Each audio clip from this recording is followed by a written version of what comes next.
Anong mensahe ang kailangang marinig ng mga Cancer mula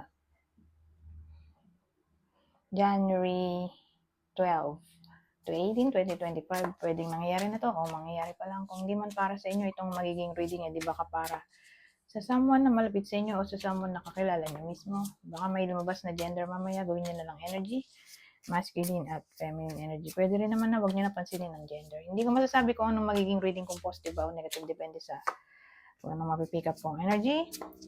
Walang masama kung papanoorin ang Sun, Moon at Rising Sign kasi baka alin man sa mga yan ay mag-resonate na sa sitwasyon nyo.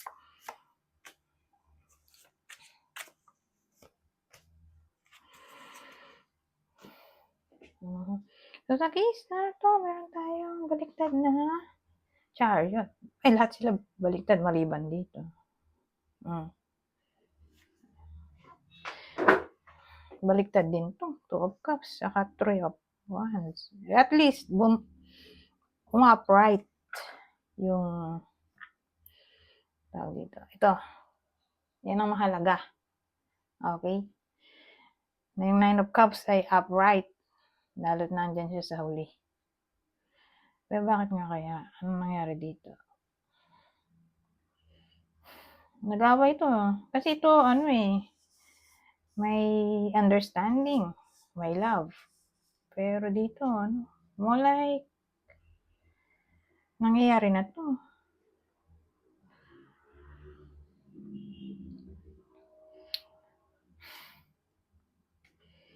Mukha na tong separation eh. May obstacle daw dito, oh. Treacherous. Oh. Wala. Treacherous daw.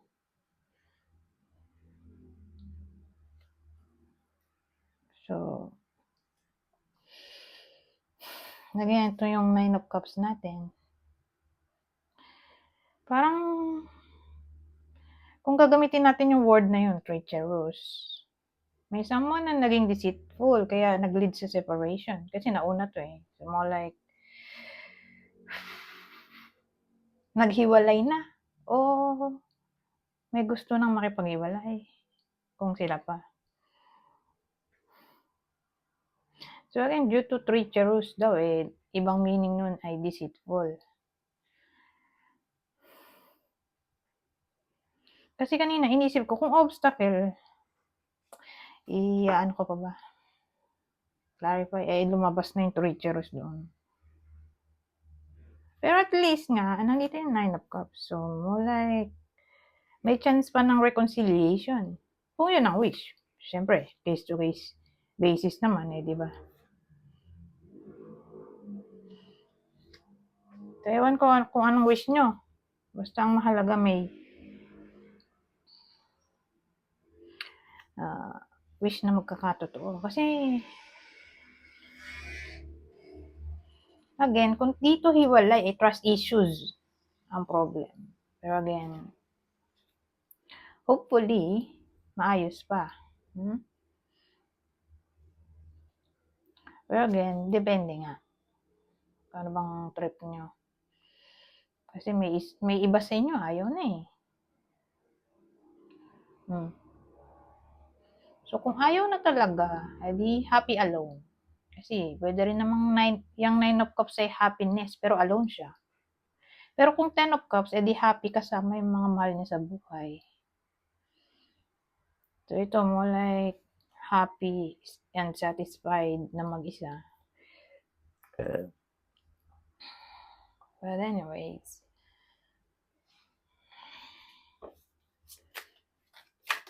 ito yung person ng iba sa inyo. Natatamaan ng reading na to. The partner.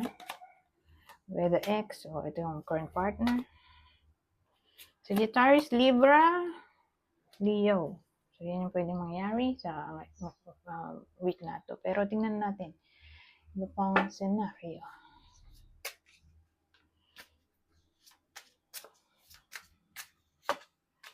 So, ngayon may Sun tayo dito at gusto sumama nito. Oh. Pero at least nauna nga yung ito. Oh. Nako. Papangit tong ano, huli.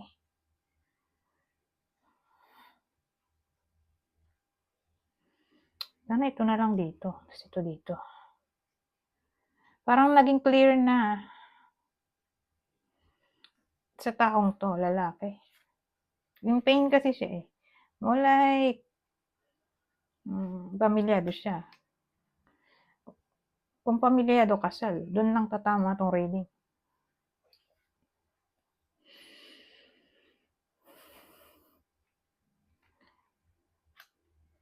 In pain siya eh. Parang ang dating gusto na lang niya mag-isa. So remember, may karelasyon siya dito. Ang ending, mag-isa na lang siya, makikipag-iwalay ito. So alamin natin anong pinagmulan nito at bakit naging clear na sa kanya na makipag-hiwalay. Kasi separation card to ayun, kahit dito nakalagay. Bitter nga oh. So alamin natin saan nanggaling tong pain.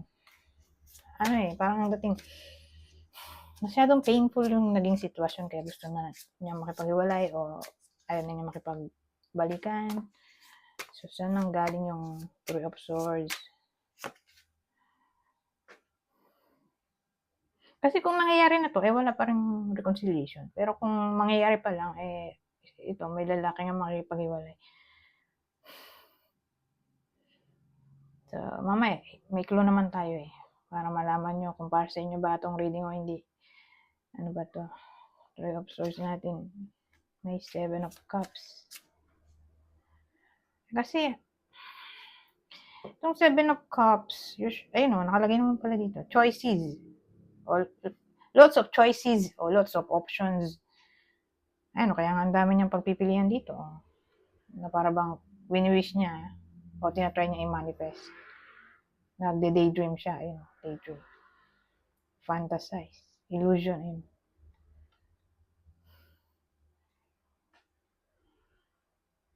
So, ibig sabihin, ang cause ng pain ay probably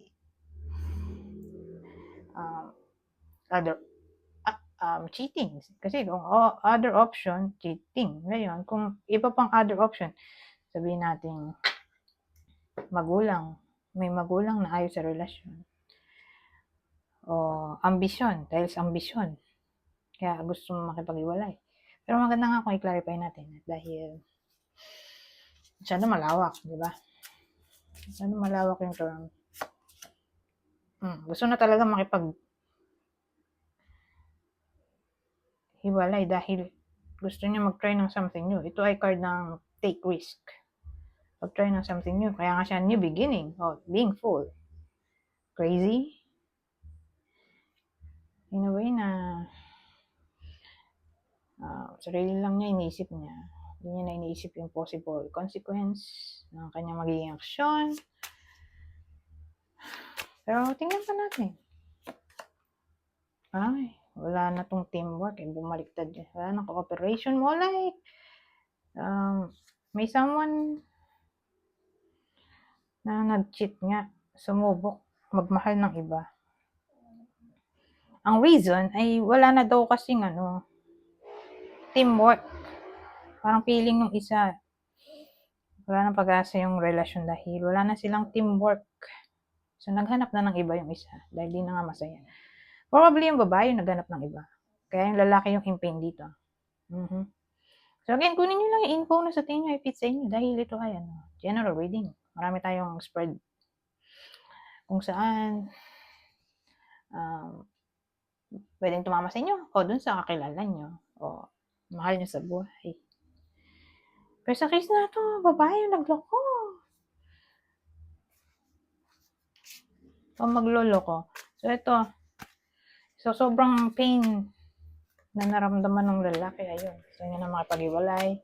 O baka nga nakipag-iwalay na. Kasi kung nangyayari na to parang reconciliation. Pero tama lang to kung ang lalaki o yung babae sa kwento na to ay kasal sila. Kasal.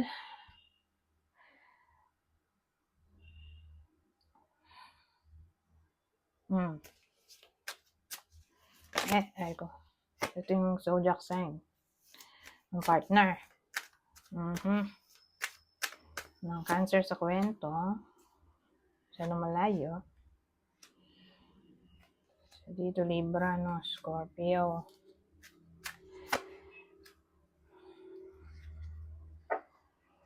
Sagittarius. So, ngayon, eto. Tayo ng ibang deck.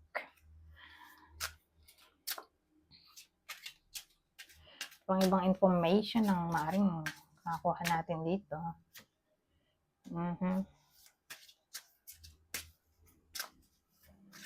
Ayan. Ano yung surrender ito, hindi makaligod. Teka sa makatangolo.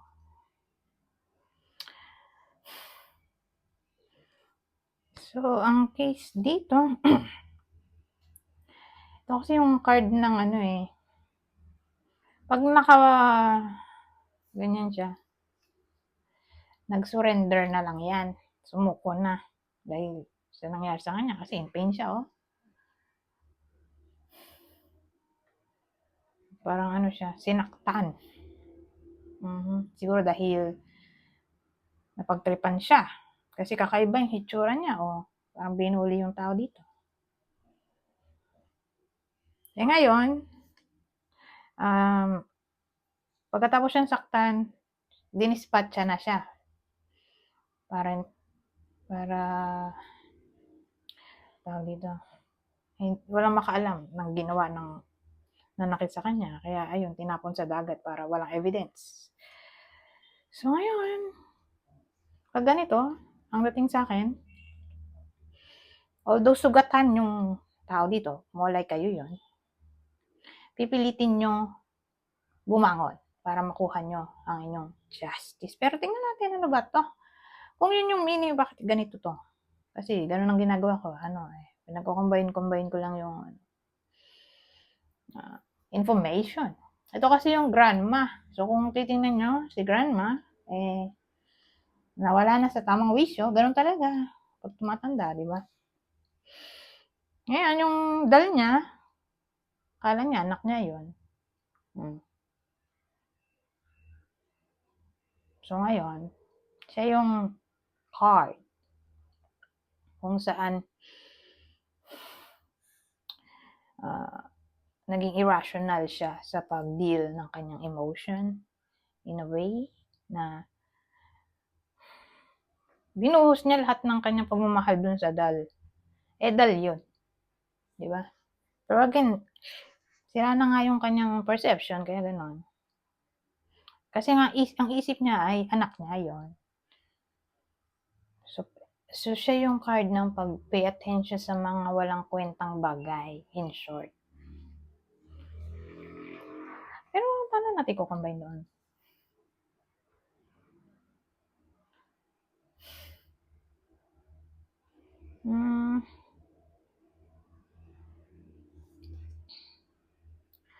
Maganda kung dagdagan natin ng ibang card, no?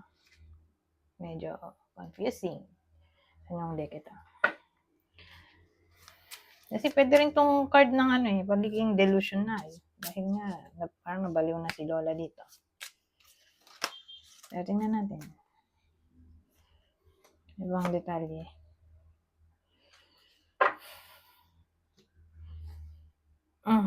Imprudence, hastiness, rashness, isolation, withdrawal, mistrust.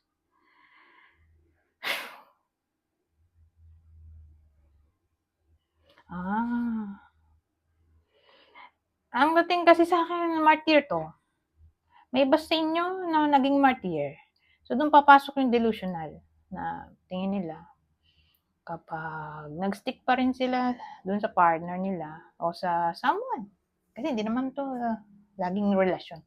So, pwede rin itong kapamilya, kaibigan, katrabaho, na mahal nyo sa buhay in a way na malapit sa inyo. A best friend, o parang gano'n. A close. Na hindi nyo maalis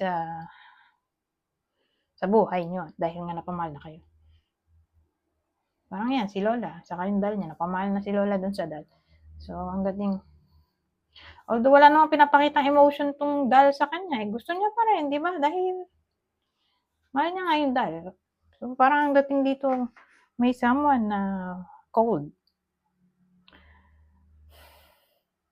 Ngayon, gusto niya pa rin. Gusto ng iba pa rin dun sa someone na ni-ignore sila. O, hindi nire-reciprocate ang kanilang feelings. Kaya, nagmukha na tong martyr. Pagiging martyr.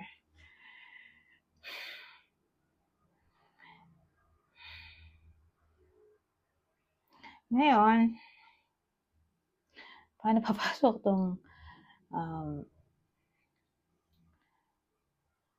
ano ba to? Hermit natin. Pero baliktad siya. So, ang dating sa akin, kasi ito, hinahanap niya yung liwanag eh. Hindi niya mahanap dito eh. Hindi niya pa, hindi pa siya na-enlighten ba? Hanapin ang katotohanan o ang dapat gawin.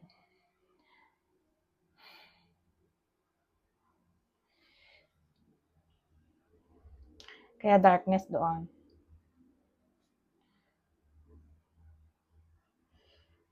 So remember, meron tayong card ng hindi pagsuko, di ba? At ito, the world, siya yung card ng accomplishment. Ayun, nakalagay naman. Success, saka celebration, completion, no? So, mawawala na itong feeling ng darkness. O feeling ng na gustong mapag-isa.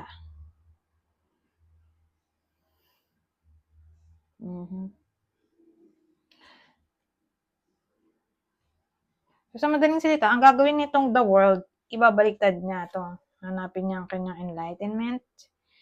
Kasi pag ganito, ito yung part na although alam niya na may something wrong, hindi siya nakikinig sa intuition niya. Napoprocrastinate siya in short.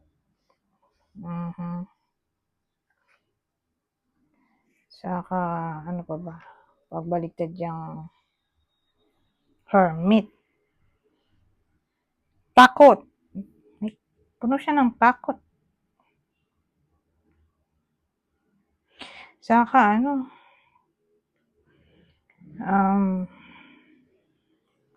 para siyang may tawag dito. Puno siya ng takot. Masyado siyang tamang hinala. Cautious. Siguro ang dating natatakot siya na baka mahirapan siyang let go. Kaya yun. Kumbaga, nahirapan siya to the point na iniisip niya baka wala nang magmamahal sa buhay niya. Magmamahal sa kanya ulit. Kaya nag-i-stick siya dito sa relasyon na walang kwenta. Mukha na siyang unrequited love eh. So, ang dating sa akin, hindi naman necessarily makakahanap siya ng bago, pero tingin ko, gagawin nga nitong baliktad to. In a way na, yung iba sa inyo na ganito sitwasyon, sila na kusang lalayo sa maling relasyon na to. Sila na makakaisip na pahalaga ng sarili at huwag mag-stick sa ganitong klaseng unrequited love. Hahanapin nila ang sarili nila. Hindi naman necessarily magmamahal ulit ng bago, pero mapupunta sa sitwasyon na gusto niyang lumayo at mapag-isa at makapag-isip-isip ng tinakbo ng buhay niya at kung ano yung magiging susunod niyang hakbang. tingin ko magiging futuristic na yung tao dito at hindi na siya magiging nostalgic. Kasi, yun naman ang reason kung bakit hindi makamove on yung iba sa inyo. Kasi, nagiging nostalgic na kasi maganda yung nangyari sa nakaraan na para mahirap pakawalan. Dahil nag-invest na rin kayo ng power.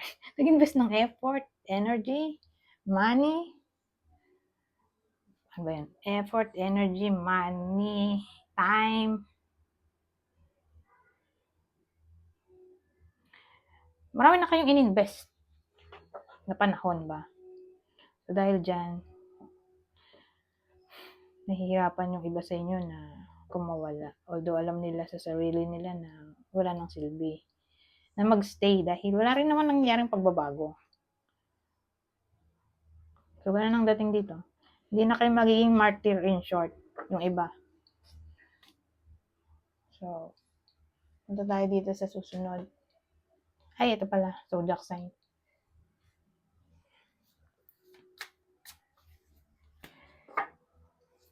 Wala namang sinabi ditong third party. Pero ang point, may someone na parang walang pakialam. Yung partner dito, walang pakialam. Ito yung partner. Cold kasi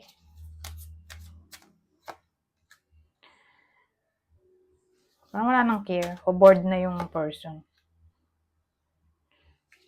So, ito yung person ng iba sa inyo. Cancer. Ano ba to? Virgo, Leo. So, yan yung pwedeng partner sa kwento na to sa kaninang spread ito. Ay, may isa pa pala. Ito pa. Dami na mga ano. Dami pa palang deck. Sumatang ulo ko.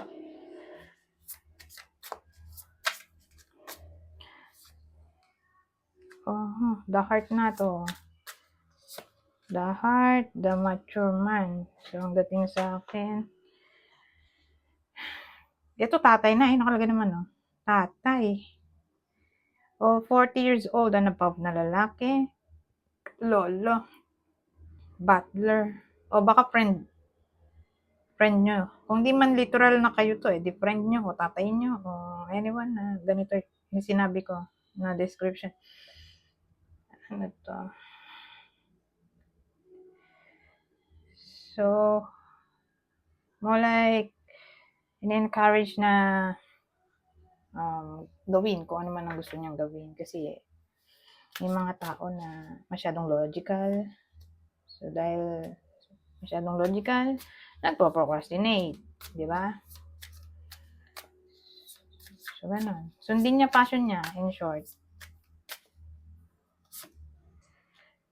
Ito, the moon. The moon at the man. Puro lalaki, compliments, Hindi ko kalaing the moon ay compliments din niya. Sabagay, reputation man yan. Ayun, nakalagay ba? Recognition sa work. Kasi work hard to Bukod sa feelings, work hard. So, sa madaling salita, asahan natin na yung lalaking to ay ma-appreciate sa workplace, sa week na to, o yung kanyang knowledge o presence. Ibang case, magiging emotional naman. Kasi moon yan, feelings. May tendency na maging emotional yung lalaking to. O may tendency na mag-confess siya ng kanyang feelings sa week na to.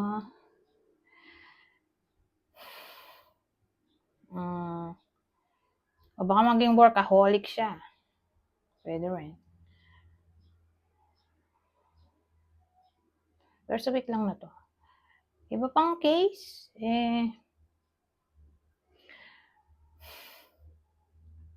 magiging psychic siya. Intuition din yan Intuitive. Magiging intuitive siya. Intuitive o sensitive.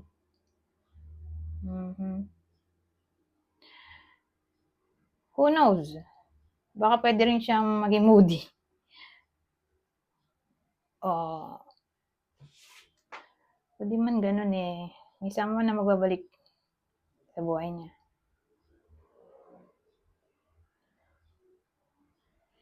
Pwede rin ganun.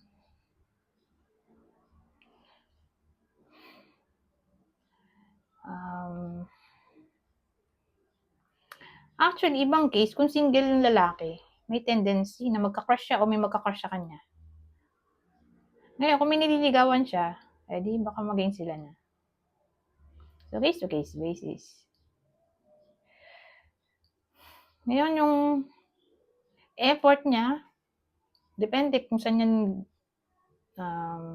dinadiretso yung effort niya, ano yung pinag-effortan niya, kung saan niya nilalagay energy niya, kakaroon ng reward. Okay? Magiging somewhat famous siya dito. So, yan ang dating dito. Ngayon, itong last. Basahin ko na lang para mabilis. Dagdag info. Free yourself. You don't need to be in control of everything for a love relationship to be successful. Kunin nyo lang yung info na sa tingin nyo fit sa inyo. Boundaries.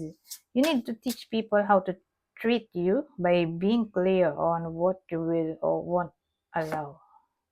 Balance. There needs to be a healthy balance of physical, emotional, and spiritual intimacy for our relationship to be sustainable. So, yan na to.